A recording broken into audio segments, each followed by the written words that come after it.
আমি তখন বললাম, ঘর এত অন্ধকার কেন, আপনাদের কোনো আলোর ব্যবস্থা নেই? তখন বৃদ্ধ মহিলাটি বলল, এই তো আমরা কিছুক্ষণ আগে আলো নিভিয়ে শুয়ে পড়েছিলাম, তুমি এসে ভালোই করেছো, আজকে নামাজ না পড়ে শুয়ে পড়েছিলাম, এখন আমি নামাজটা পড়ছি, আর তুমি দাঁড়াও আমি আলো পাঠিয়ে দিচ্ছি। এই কথাটা বলে বৃদ্ধ মহিলা অন্য রুমে চলে গেল। কিছুক্ষণ পর এক হাতে কুপি আর এক হাতে খাবারের প্লেট নিয়ে আসলো অপূর্ব সুন্দরী এক নারী। মেয়েটা এতটাই সুন্দর যে এত সুন্দর মেয়ে আমার মনে হয় আমি জীবনেও কখনো দেখিনি। আধো আধো আলোয় মেয়েটাকে এত সুন্দর লাগছে, মনে হয় আসমান থেকে সাক্ষাৎ পরি নেমে আসছে আমার সামনে। মেয়েটি তখন মুচকি একটি হাসি দিয়ে বলল, উনি আমার দাদি নামাজ পড়তে গেছে, তাই আমি খাবার নিয়ে আসলাম, আপনি নিঃসংকোচে খেয়ে নিন। আপনি ঢাকা থেকে এসেছেন, হয়তো আপনার অনেক ক্ষুধা পেয়েছে। আপনার নানা বাড়ি আমিও চিনি, এখান থেকে মোটামুটি ভালোই দূর। আমি স্থানীয় একটা কলেজে পড়ি, আমার মা নেই, ছোটবেলাতেই মারা গেছে।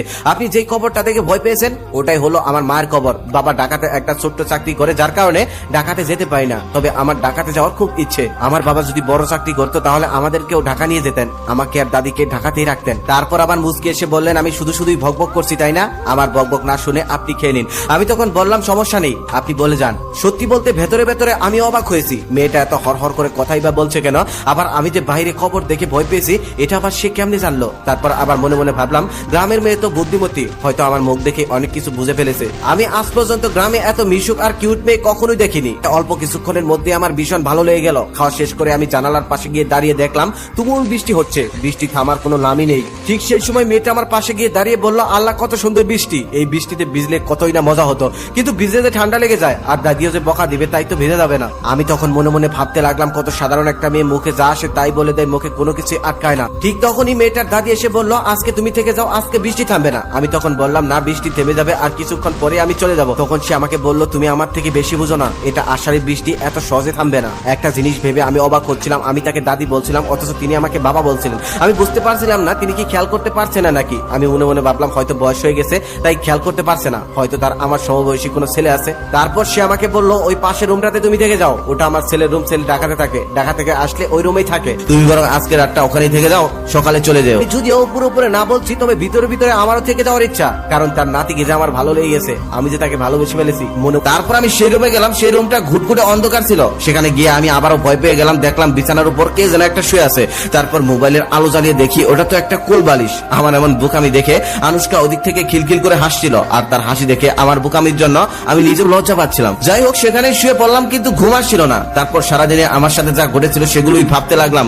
পরক্ষণে আবার মনে মনে ভাবলাম, আসলে আল্লাহ যা করে ভালোর জন্যই করে। আজকে যদি আমার সাথে এমনটা না ঘটতো তাহলে আনুষ্কার সাথে আমার কখনোই দেখা হতো না, এত সুন্দর একটা মেয়েকে আমার কখনো দেখাই হতো না। এভাবে ভাবতে ভাবতে রাত 3টা বেজে গেছে। তখনই চিৎকার দিয়ে ফেলবো অমনি আনুষ্কা আমার মুখ ছাপিয়ে ধরে বলল, চিৎকার দেবেন না, চিৎকার দিলে দাদি উঠে যাবে, চলুন আজকে আমরা দুজনেই বৃষ্টিতে ভিজি। আমি ওর কথা শুনে কিছুটা অবাক হলাম, আবার মনে মনে তো এটাই চেয়েছিলাম। তারপর আমি উপরে বললাম, এত রাতে ভিজবো বৃষ্টিতে? তখন সে আমাকে বলল, বৃষ্টিতে ভিজার আমার রাত দিন কি, যখন ভিজবো তখনই তো মজা। যাই হোক, তখন আমরা দুজনেই বাইরে চলে গেলাম, আর বাইরে যাওয়ার পর বৃষ্টিতে ভিজতে লাগলাম। দূরে দু একটা বাস পড়ছিল, আবার প্রচন্ড বৃষ্টিও হচ্ছিল। আনুষ্কাকে তখন আমি বললাম, আচ্ছা বৃষ্টি আসলে কি তুমি এভাবে ভিজো নাকি? তখন সে বলল, আরে না, একবার ভিজেছিলাম তাই যে ঠান্ডা লেগেছিল, তারপর থেকে আর ভিজা হয়নি। আসলে আপনাকে আমার খুব ভালো লেগেছে তাই আপনার সাথে একটু ভিজতে ইচ্ছে করলো। এখন গল্প করতে করতে প্রায় বাকি রাত কাটিয়ে দিলাম। তারপর যখন আলো হয়ে আসছিল, সকাল হয়ে আসছিল, তখন আনুষ্কা আমাকে বলল, এবার আপনি চলে যান, একা একা যেতে পারবেন তো? তখন আমি বললাম, হ্যাঁ যেতে পারবো, কোনো সমস্যা হবে না। আনুষ্কা তখন আবার বলল, এভাবে চলে যেতে বলছি বলে অবাক হচ্ছেন? আসলে গ্রামের মানুষ তো, গ্রামের মানুষ আমাদের দুজনকে একসাথে দেখে ফেললে অনেক কিছু বলবে, সমাজ আমাকে কলঙ্ক দিবে, তাই আপনি চলে যান।